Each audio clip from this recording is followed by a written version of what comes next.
Welcome to Quiet Reflections on Mason FB Radio. These aren't answers, just thoughts I've been sitting in with. And tonight, I've been thinking a lot. And I was thinking about love and fear. Which one lasts longer and which one is the strongest motivation? Because a lot of people are introduced into faith through fear language. I remember growing up and being told by my Muslim friends at the time that I would, mind you, I'm 8-9 years old, being told that I would go to hell because I'm not a Muslim. I didn't understand at the time. I was like, why would I go to hell? Because I'm not Muslim. Well, because they said that anyone that's not Muslim is going to go to hell. Fear of punishment, fear of being wrong, fear of consequences, fear of what will happen if you don't believe enough or if you don't follow closely enough. But I don't know if fear can make you love something or even respect something. So if I'm supposed to love God and submit to God, why use fear language to persuade me? I mean, fear can be powerful. Fear can definitely make some people comply. It can make some people stay put. It can make people behave. It can definitely make people follow a script. But it doesn't induce devotion.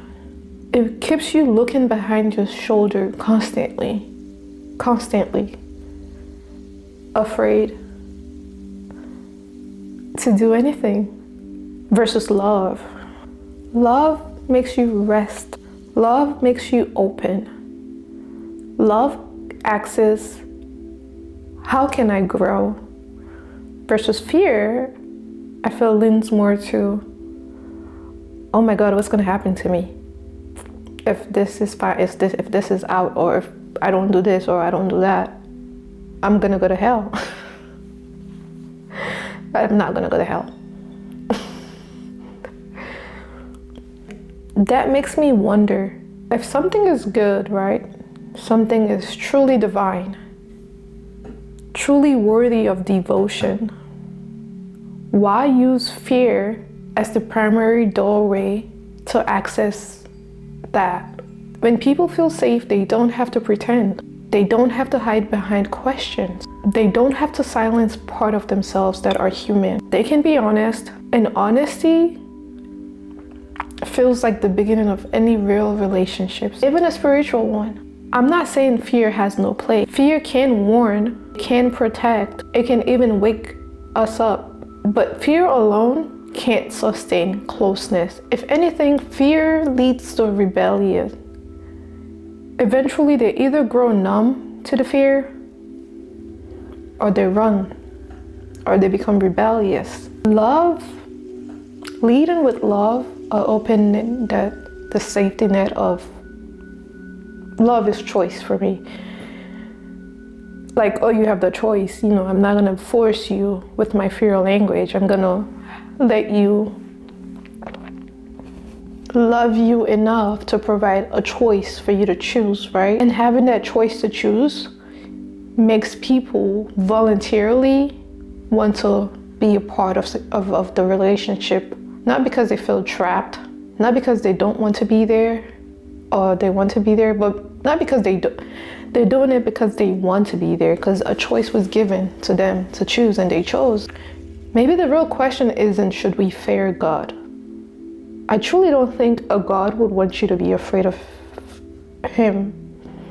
Because if that was the case, then human beings from the creation story would have never had a choice between the tree of good and evil and the tree of life. If fear was God's motive, say, I want everybody to be afraid of me, human beings would have never gotten a choice. Maybe the question is, What kind of relationship are we being invited into? I don't know. Again, these are just my thoughts, not my answers. But what I do know is that the things that have changed me a lot in my life and have given me a lot of growth weren't things that I was afraid of.